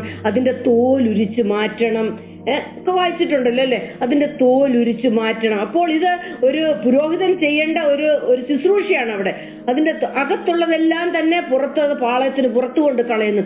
അതിന്റെ തോല് ഉരിച്ച് മാറ്റണം. ഈ തോല് കൊണ്ട് ഈ പുരോഹിതൻ എന്താ ചെയ്യുന്നത്? പുരോഹിതന് തോല് കൊണ്ടൊരു ചെരുപ്പില്ല. സമാഗമന കൂടാരത്തിനകത്തും ദൈവാലയത്തിനകത്തും ശലോമോന്റെ ദൈവാലയത്തിലും പുരോഹിതന്റെ വസ്ത്ര ഉടയാടകളില് ഒരു തോലുകൊണ്ട് യാതൊരു സാധനവുമില്ല. തോലുകൊണ്ടൊരു ക്യാപ്പില്ല, തോലുകൊണ്ടൊരു ബെൽറ്റ് ഇല്ല, തോലുകൊണ്ടൊരു ചെരുപ്പില്ല, തോലുകൊണ്ട് ഒരു തോല് സഞ്ചിയില്ല, ഒന്നുമില്ല. പിന്നെ ഈ തോൽ എന്തിനു വേണ്ടിയിട്ടാണ് ഉപയോഗിക്കുന്നത്? ഈ തോൽ ശാസ്ത്രിമാരുടെ കയ്യിൽ പോകും. ശാസ്ത്രിമാരുടെ കയ്യിൽ പോയാൽ എന്ത് ചെയ്യുമെന്നറിയാമോ? ഇവർ ഈ തോലിനെ ശരിക്കും അങ്ങോട്ട് ഉരയ്ക്കും. കയ്യിൽ അതിനുള്ള സാധനങ്ങളുണ്ട്. കല്ലുകൊണ്ട് ശരിക്കും ഇവർ ഉരയ്ക്കും. ഉരച്ചതിന് ശേഷം പിന്നെ നല്ല ചുട്ടുപഴുത്ത പാറയുടെ പുറത്ത് ഇതിനെ കൊണ്ടിട്ടുണക്കും. പിന്നെ അതിനെ ധാരാളം പ്രോസസ്സിൽ കൂടെ കടന്നു കഴുകൽ. ഒരു ദിവസത്തെ കഴുകലുകൊണ്ട് തീരത്തില്ല. കാരണം ഇതൊരു ജീവനുള്ള മൃഗത്തിന്റെ തോല.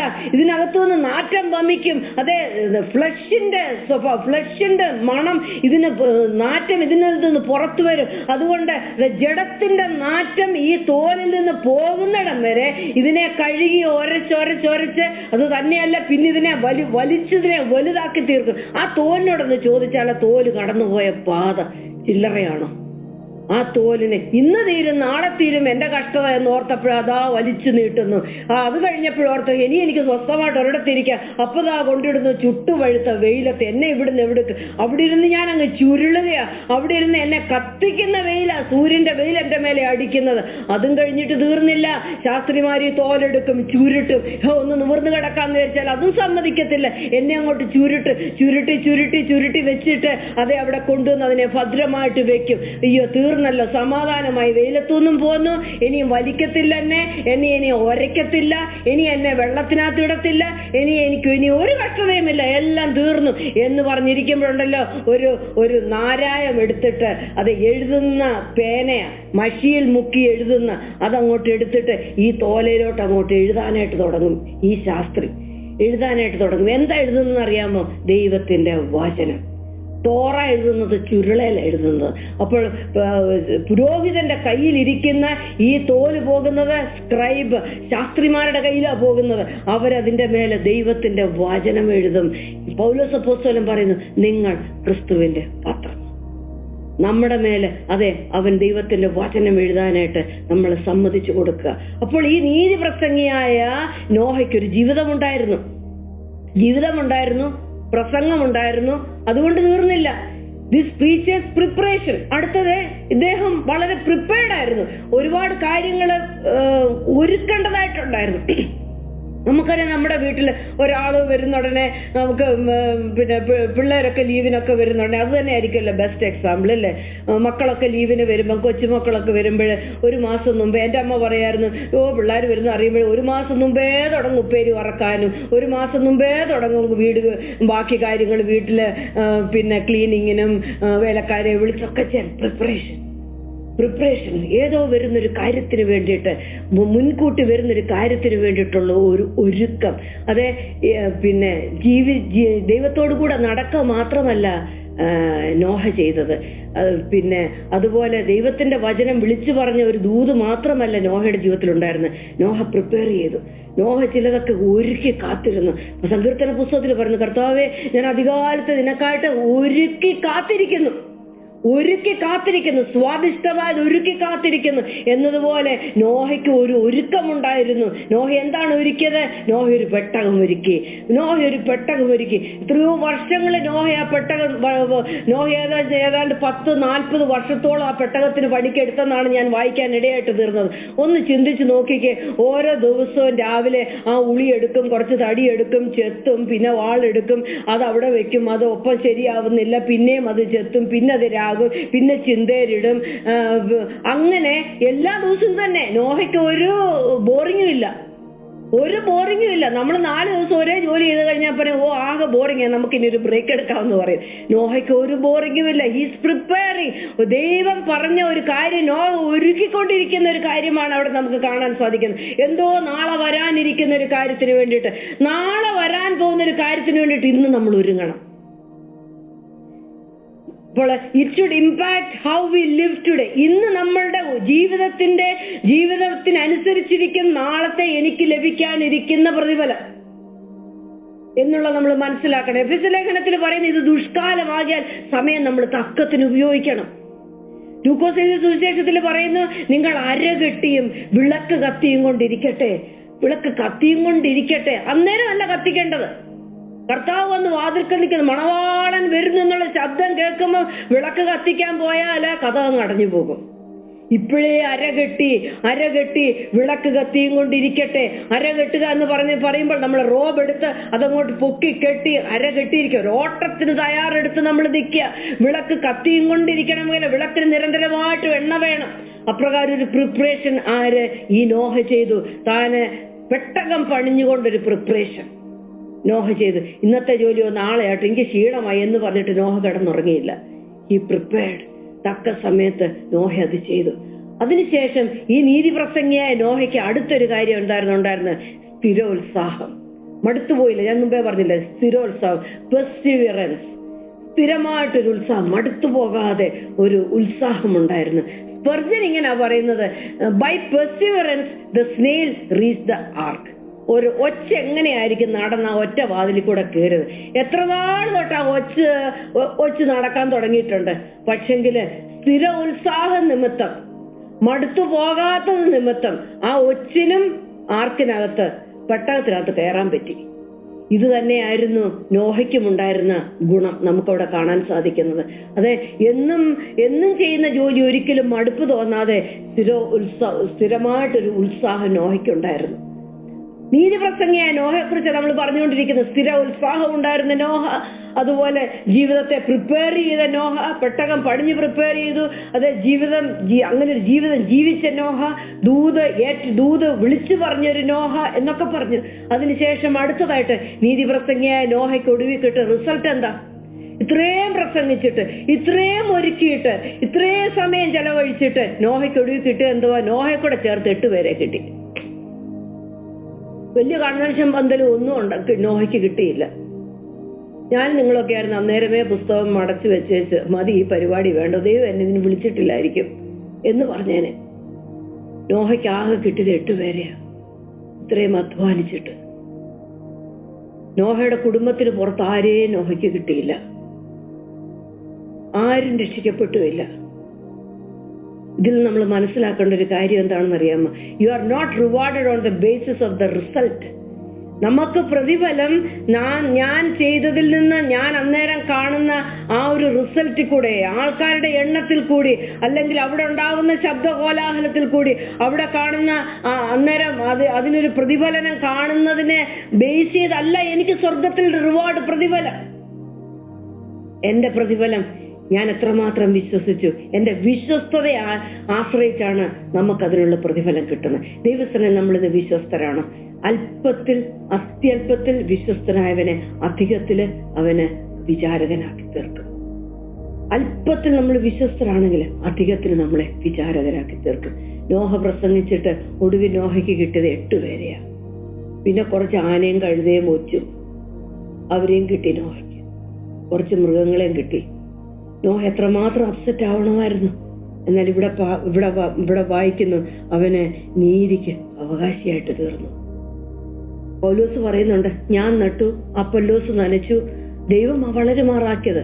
നട്ടു എന്ന് പറയുന്നതിനകത്തുണ്ട് ഒരു കുഞ്ഞു കാര്യമല്ലേ. പക്ഷെ ഒരുത്തം വേണേ നടാൻ. നനച്ചു എന്ന് പറയുന്നതിനകത്ത് എന്തോ ആകുമ്പോൾ അപ്രീഷിയേറ്റ് ചെയ്യാനായിട്ട് വലിയ കാര്യമൊന്നുമില്ല. നീ നനച്ചോ. പക്ഷെ ദൈവത്തിന്റെ കണ്ണിൽ അത് വലിയ കാര്യമാണ്. അല്പമായത്, നമ്മളെ ഏൽപ്പിച്ചത് അല്പമായത്. ഒരുപക്ഷെ ഒരു വ്യക്തിക്ക് വേണ്ടി പ്രാർത്ഥിക്കാനായിരിക്കും. ഒരു വ്യക്തിയോട് പോട്ട് സാരയില്ല, അതൊരു വലിയ കാര്യമാണ്. അതൊരു ഗിഫ്റ്റിംഗ്. അത് എൻകറേജ് ചെയ്യുക. ബർന്നബാസിന്റെ അർത്ഥം എൻകറേജ് ചെയ്യുക എന്നുള്ളതാ. ബർന്നബാസ് എൻകറേജ് ചെയ്യുന്നവനായിരുന്നു.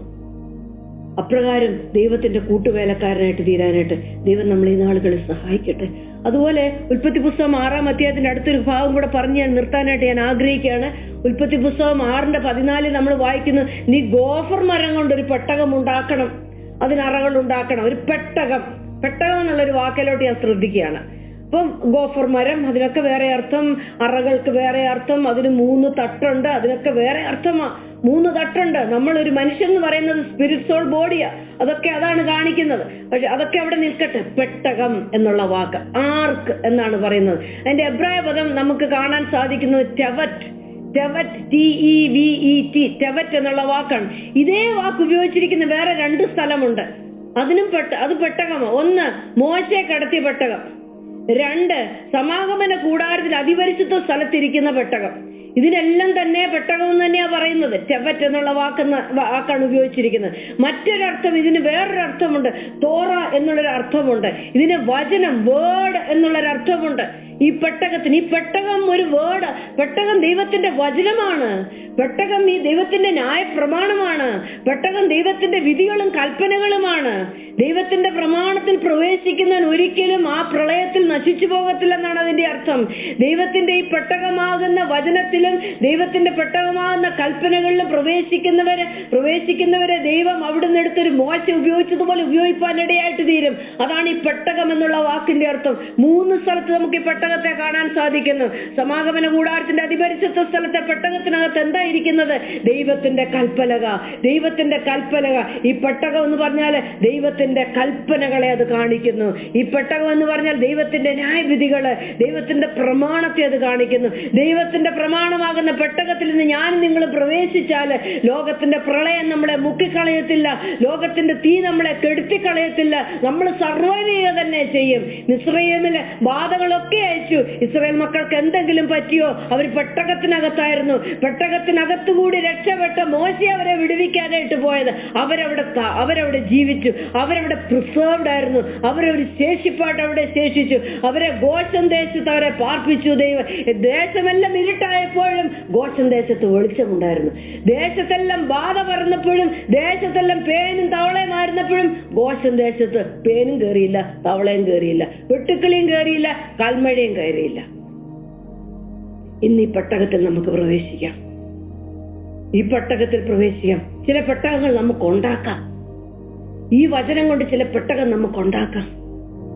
നമ്മുടെ ആരാധന ഒരു പെട്ടകമാണ്. നമ്മുടെ ഭവനത്തിനകത്തൊരു പെട്ടകം നമുക്ക് ഉണ്ടാക്കാം. എന്റെ ജീവിതത്തിലൊരു വലിയ വഴിത്തിരിവായിരുന്നു അത്.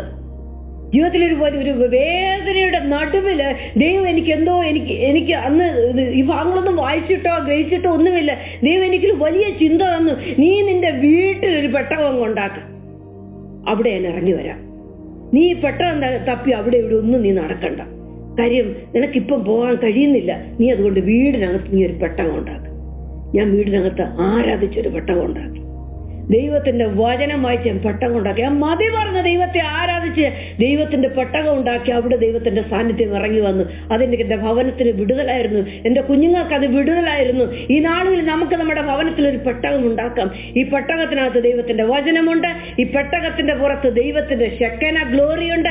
ഈ പെട്ടകത്തിന്റെ പുറത്ത് കർത്താവ് യേശു ക്രിസ്തുവിന്റെ രക്തമുണ്ട്. അതാണ് ഈ പെട്ടകം. ഈ പെട്ടകം ഈ നാളുകളിൽ പണിയാനായിട്ട് നമ്മുടെ സമർപ്പണം, നമ്മൾ അതിനു വേണ്ടിയിട്ടൊന്ന് സമർപ്പിക്കുമോ? അടുത്തൊരു കാര്യം കൂടെ, ഉൽപ്പത്തി പുസ്തകം 9:13 വായിക്കുന്നു. അതേ, നോഹ പെട്ടകം പണിതു, പ്രളയം വന്നു, അതിനുശേഷം അരാറാത്ത് പർവ്വതത്തില് പെട്ടകം തറച്ചു. പ്രളയത്തില് ഈ പാപം അവരുടെ ജീവിതത്തിന്റെ ഭാഗമാക്കി തീർത്ത ജനമെല്ലാം തന്നെ നശിച്ചുപോയി. 8 പേർ മാത്രം പെട്ടകത്തിൽ കൂടി രക്ഷപ്പെട്ടു.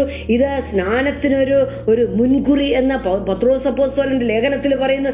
8 പേർ പെട്ടകത്തിൽ കൂടി രക്ഷപ്പെട്ടു. 8 എപ്പോഴും കാണിക്കുന്ന ഒരു പുത്തൻ ലോകത്തെയാണ് കാണിക്കുന്നത്. 7 ദിവസം, ഒരാഴ്ചയുടെ 7 ദിവസം കഴിഞ്ഞ് 8-ാം ദിവസം ഒരു പുതിയ ദിവസമാ, ഒരു പുതിയ തുടക്കമാ 8-ാം ദിവസം. അതിനാൽ ഷിമിനി അജ്റത്ത് എന്ന് പറഞ്ഞാൽ ഈ 8-ാം ദിവസം, അത് 7 ദിവസത്തെ കൂടാരപ്പെരുന്നാൾ കഴിഞ്ഞിട്ട് 8-ാം ദിവസമാണ് അതെ വ്യഭിചാരത്തിൽ പിടിക്കപ്പെട്ട സ്ത്രീ കർത്താവ് യേശുക്രിസ്തുവിന്റെ മുന്നിൽ കടന്നു വരുന്നത്. ആ സ്ത്രീ 8-ാം ദിവസം അവിടെ കടന്നു വന്നു. ആ സ്ത്രീയുടെ ജീവിതത്തിൽ ഒരു പുതിയ ലോകം ഉണ്ടായില്ലേ? ആ സ്ത്രീയുടെ ജീവിതത്തിൽ ഒരു പുതിയ അധ്യായം തുറക്കപ്പെട്ടില്ലേ? നീ ഇനിമേൽ പാപം ചെയ്യരുത്, അവരാരും നിന്നെ വിധിച്ചില്ലേ, നീ ഇനി പോ എന്ന് പറഞ്ഞ് അവൾ പാപക്ഷമയുമായിട്ട് ഒരു പുതിയ ജീവിതത്തിലേക്ക് അവൾ കടന്നു. 8 പേര് പെട്ടകത്തിൽ കൂടി കടന്ന് രക്ഷപ്പെട്ടു. അതെ, ഈ 8ന്റെ ഒരു അനുഭവം നമ്മുടെ ജീവിതത്തിൽ ഉണ്ടാകട്ടെ. എന്താ ഇന്ന് ദൈവത്തെ അനുസരിക്കാൻ നമുക്ക് തടസ്സമായിട്ട് നിൽക്കുന്നത്? അത് നമ്മുടെ സാഹചര്യമാണോ? ദൈവത്തിന്റെ കൽപ്പനയെ അനുസരിക്കുവാൻ ഇന്ന് തടസ്സമായിട്ട് നിൽക്കുന്ന എന്താ? നീ വചനം കേൾക്കുമ്പോൾ അതെ നോഹയുടെ വചനം കേട്ടിട്ട് അതെ ലോകത്തെ കുറ്റം വിധിച്ചു എന്നാണ് പറയുന്നത്. അതെ, ഈ വചനം പലർക്കും അത് കുറ്റത്തിനും ശിക്ഷാവിധിക്കും കാരണമായിട്ട് തീരാതെ രക്ഷയ്ക്ക് കാരണമായിട്ട് തീരട്ടെ എന്ന് ഞാൻ ആഗ്രഹിക്കുന്നു. ഉൽപ്പത്തി പുസ്തകം 9:13 അതെ, പ്രളയം വന്നു, ലോകത്തെ ദൈവം ന്യായം വിധിച്ചു. ലോകത്തോട് ദൈവത്തിനൊരു യുദ്ധമായിരുന്നു. ദൈവം ലോകത്തോട് യുദ്ധം ചെയ്ത് ലോകത്തെ ജയിക്കുക അവിടെ ചെയ്തത്. യുദ്ധത്തിൽ ദൈവത്തിന് ഇഷ്ടമല്ലാതിരുന്ന, ദൈവത്തിന് എതിരാളികളായിട്ട് നടന്നവരെ എല്ലാവരും തന്നെ അവിടെ താറുമാറായി പോയി. അതിനുശേഷം 9:13 അതെ നോഹയോട് പറഞ്ഞു, ഞാൻ എന്റെ വില്ല് മേഘത്തിൽ വെക്കുന്നു. എന്റെ വില്ല്, ആ വാക്ക് ശ്രദ്ധിക്കണം. ഇറ്റ് ഈസ് മൈ ബോ. ദൈവത്തിന്റെ വില്ല് അത്. ഇത് മഴവില്ലെന്നല്ല അതിന്റെ പേര്. ഈ മഴവില്ലെന്നൊക്കെയുള്ള പേര് ലോകത്തിന്റെ ബുദ്ധിജീവികൾ കൊടുത്ത പേരാ. ഒരിക്കലും മഴവില്ലെന്നല്ല അതിന്റെ പേര്. അതിന്റെ പേര് ദൈവത്തിന്റെ വില്ലെന്ന്. ഇനി ആ വില്ല് കാണുമ്പോൾ നമ്മൾ ഓർക്കണം, അത് ദൈവത്തിന്റെ വില്ലാണെന്ന്. ദൈവം പറയാണ്, ഞാൻ എന്റെ വില്ല് മേഘത്തിന്റെ മേൽ വയ്ക്കുന്നു. അത് ഞാനും ഭൂമിയും തമ്മിലുള്ള നിയമത്തിന് ഒരു അടയാളമായിരിക്കും. ഒരു ഉടമ്പടി ഞാൻ വെക്കുക. ഇതൊരടയാളമായി എന്റെ വില്ല് ഞാൻ വെക്കുക. നോഹയോട് അത് പറയുമ്പോൾ നമ്മൾ മനസ്സിലാക്കണം, നോഹയ്ക്ക് അതെന്താ മനസ്സിലായി? നമുക്കെന്ത് മനസ്സിലായി? ദൈവം ഇന്ന് എന്നോട് വന്ന് പറയാ, ഞാൻ എന്റെ വില്ല് വെക്കുക എന്ന് പറഞ്ഞാൽ എന്താ നമുക്ക് മനസ്സിലാകുന്നത്? അന്നത്തെ കൾച്ചർ നമുക്ക് മനസ്സിലാവണം. നോഹ അന്ന് ആ കാലയളവിൽ അവർ ജീവിച്ചത് അമ്പും വില്ലും കൊണ്ട് വേട്ടയാടിയും ഒക്കെ ജീവിച്ചത്. അന്ന് മറ്റു ഉപകരണങ്ങളും വെപ്പൺസ്, ഇന്നത്തെ ഇലക്ട്രോണിക് സൗകര്യങ്ങളും ഒന്നുമില്ലാത്തൊരു കാലമാണല്ലോ അന്നത്തെ കാലം എന്ന് പറഞ്ഞാൽ. അപ്പോൾ അമ്പും വില്ലും നോഹയ്ക്ക് നന്നായിട്ട് അറിയാം. അപ്പോൾ രണ്ട് മനുഷ്യർ തമ്മിൽ, അല്ലെ രണ്ട് നേതാക്കൾ തമ്മിൽ, 2 രാജ്യങ്ങൾ തമ്മിൽ, 2 കൂട്ടങ്ങൾ തമ്മിൽ യുദ്ധത്തിന് വന്ന് അവരുടെ കയ്യിലെല്ലാം ഉള്ള ഒരു കാര്യമാണ് അമ്പും വില്ലും. അവരുടെ പൂണിയില് അത് അമ്പ് ഇഷ്ടം പോലെ ഉണ്ട്, വില്ല് ഇവരുടെ കയ്യിലുമുണ്ട്. അവർക്ക് ഇഷ്ടം പോലെ അമ്പിനെ തൊടുത്തുവിടാം. എന്നാൽ ഈ വില്ലില്ലാതെ ഈ അമ്പ് ഒരിക്കലും പോകത്തില്ല. വില്ല് കയ്യിലില്ലെങ്കിൽ അമ്പ് പൂണിയിൽ ഇരിക്കത്തേ ഉള്ളൂ. അമ്പും കൊണ്ട് വേണേ അടുത്ത് നിൽക്കുന്നതിനൊന്ന് കുത്തിവിടാം, അത്രേ പറ്റത്തുള്ളൂ, വേറൊന്നും പറ്റത്തില്ല. എന്നാൽ ഇവന്റെ കയ്യിൽ വില്ലുള്ളതാണ്, ഈ ബോ, അതുള്ളതാണ് ഏറ്റവും വലിയൊരു കാര്യം. അപ്പോൾ 2 പേരിങ്ങനെ വരിക എന്ന് ഓർക്കണം. അപ്പോഴേ ഒരു കൂട്ടരെപ്പോൾ പെട്ടെന്ന് അവരുടെ മനസ്സ് മാറിയിട്ട് വരും, നമുക്കങ്ങ് അടിയറ വെക്കാം. നമുക്ക് പറയാം അവരോട്, എനിക്ക് നിന്നോട് ശത്രുതയില്ല, നമുക്കൊരു പീസ് ട്രീറ്റിക്ക് പോകാം എന്ന് പറയുമ്പോഴേ ദൂരെ നിൽക്കുമല്ലേ, കേൾക്കാൻ പറ്റത്തില്ല. അപ്പോൾ ഇവർ ചെയ്യുന്ന എന്താണെന്ന് അറിയാമോ? ഇവരുടെ കയ്യിലുള്ള അതേ ആ വില്ല് ഇവർ ആകാശത്തേക്ക് ഉയർത്തും. അവരുടെ തലയ്ക്ക് മീതെ അവർ ഉയർത്തി നിർത്തും. തലയ്ക്ക് മീതെ ഉയർത്തി നിർത്തുമ്പോൾ അതിന്റെ അർത്ഥം സമാധാനം എന്നാണ്. എന്നാൽ തലയ്ക്ക് താഴെ നിർത്തുമ്പോൾ അവർ യുദ്ധത്തിന് ഒരുങ്ങി വരികയാണെന്ന് അതിന്റെ അർത്ഥം. ഇവിടെ ദൈവം മോശയോട് പറയാ, ഞാൻ എന്റെ വില്ല് മേഘത്തിൽ വെക്കുന്നു. നമുക്കത് കാണാൻ സാധിക്കുന്നുണ്ട്. ദൈവം പറയാ, ഞാൻ ലോകത്തോട് യുദ്ധം ചെയ്യുന്നില്ല. ഞാൻ ലോകത്തോട് സമാധാനത്തിൽ ഞാൻ കടന്നു വരിക. ഞാൻ സമാധാനത്തിനായിട്ട് ഞാൻ വരിക, സമാധാനം കാംക്ഷിച്ച് ഞാൻ വരിക. എന്റെ വില്ല് ഞാൻ മേഘത്തിൽ വെക്കുക, ഒരു സമാധാന ഉടമ്പടി ഞാൻ നീയുമായിട്ട് ചെയ്യാനായിട്ട് പോവുകയാണ് എന്ന് പറഞ്ഞ് നോഹയ്ക്കൊരു ഉടമ്പടി കൊടുക്കുന്നു. അതൊരടയാളമായിട്ട് തീരുമെന്നാണ് അവിടെ പറയുന്നത്. ഇന്ന് ഒരു സമാധാന ഉടമ്പടിയുമായിട്ട് കർത്താവ് യേശു ക്രിസ്തു ഈ ഭൂമിയിലേക്ക് കടന്നു വന്നു. എഫെസർക്കെതിരെ ലേഖനം 2-ാം അധ്യായത്തിൽ നമ്മൾ വായിക്കുന്നു, അതിക്രമങ്ങളാലും പാപങ്ങളാലും മരിച്ചവരായിരുന്ന നമ്മൾ, ആ പ്രളയത്തിൽ കിടന്നിരുന്ന നമ്മളെ, എന്നാൽ ക്രിസ്തു അവന്റെ കൃപയാൽ അവൻ നമ്മളെ ഉയർത്തെഴുന്നേൽപ്പിച്ചു.